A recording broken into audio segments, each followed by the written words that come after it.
দাঁতের ব্যথা সারাতে গিয়েছিলেন চিকিৎসকের কাছে, কিন্তু চিকিৎসা শেষে সুস্থ হওয়ার বদলে গুরুতর অসুস্থ হয়ে হাসপাতালে ভর্তি হতে হয়েছে এক কুয়েত প্রবাসীকে। নেত্রকোনার আটপাড়ায় কথিত এক হাতুড়ে চিকিৎসকের বিরুদ্ধে উঠেছে এমন অপচিকিৎসার অভিযোগ। ভুক্তভোগী সাইফুল মিয়া উপজেলার ইটাখোলা গ্রামের বাসিন্দা। পরিবারের অভিযোগ, শনিবার বিকেলে দাঁতের সমস্যার চিকিৎসার জন্য সাইফুল ভ্রাম্যমাণ চিকিৎসক নূরে আলমের কাছে যান। চিকিৎসাকালে ভুল পদ্ধতি প্রয়োগের ফলে হঠাৎ অসুস্থ হয়ে পড়েন তিনি। স্থানীয়দের দাবি, দীর্ঘদিন ধরে ভ্রাম্যমাণভাবে চিকিৎসা কার্যক্রম চালিয়ে আসছেন অভিযুক্ত নূরে আলম। তার কোনো বৈধ চিকিৎসা অনুমোদন নেই বলেও অভিযোগ রয়েছে।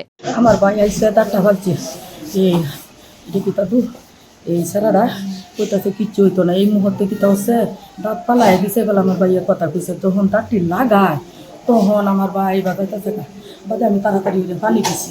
আমার ভাইয়ের দাঁতটি যখন লাগায় পালাই দিছে, কিনে হয়েছে না। যখন দাঁত তিনটা দাঁত লইছে লাগাইব, তখন আমার ভাইয়ের চোখ মুখ উল্টাই দিছে বলে আমি পাশে তারাই। উনি একজন কুয়াকের কাছে চিকিৎসা নিয়ে এখানে আসছিলেন, ফিট হয়ে গেছিলেন। এখন ইসিজি করে আমরা দেখতে পাচ্ছি যে ইসিজিতে চেঞ্জ আছে। এখন আমরা প্রাথমিক চিকিৎসা দিয়ে রেফার করে দিচ্ছি। উন্নত চিকিৎসার জন্য ওনাকে নেত্রকোনা অথবা আমি নিয়ে যেতে হবে। ওই যে আমরা যে এখানে প্রাথমিক চিকিৎসা করি, যে আমরা খোলা মাঠে এটা চিকিৎসা যাতে না করা হয়, যে পল্লী চিকিৎসক আমি ডেন্টাল আইন অনুযায়ী 28 ধারায় আমাকে ওনার বিনাশ্রম 6 মাসে আমাকে শাস্তি জন্য।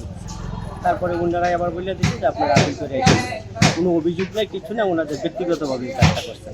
অভিযোগের সত্যতা প্রমাণিত হলে তার বিরুদ্ধে প্রয়োজনীয় আইনগত ব্যবস্থা গ্রহণ করা হবে বলে জানিয়েছেন উপজেলা স্বাস্থ্য ও পরিবার পরিকল্পনা কর্মকর্তা। ইতিপূর্বে এই লোককে আমরা মোবাইল কোর্টের মধ্যে জরিমানা করেছিলাম, 6 মাসের জেলও হয়েছিল। আমরা এসিলের মধ্যে নিয়ে এসির মধ্যে জরিমানা করেছিলাম। তো আমাদের এই অভিযানে চলমান আছে। যাদের বিরুদ্ধে এরকম অভিযোগ থাকবে বা আমরা হাতে হাতে ধরতে পারবো, তাদের বিরুদ্ধে মোবাইল কোর্টের মাধ্যমে তাদের বিরুদ্ধে ব্যবস্থা নেওয়া হবে। আজকে তার বিরুদ্ধে অ্যাকশন আমাদের কাছে কোনো অভিযোগ আসে নাই। অভিযোগ আসলে অবশ্যই আমরা যাব। এই ঘটনায় এলাকায় ব্যাপক চাঞ্চল্যের সৃষ্টি হয়েছে। হাতুড়ে চিকিৎসকদের বিরুদ্ধে দ্রুত ব্যবস্থা এবং নিরাপদ চিকিৎসা সেবা নিশ্চিত করার দাবি জানিয়েছেন স্থানীয়রা।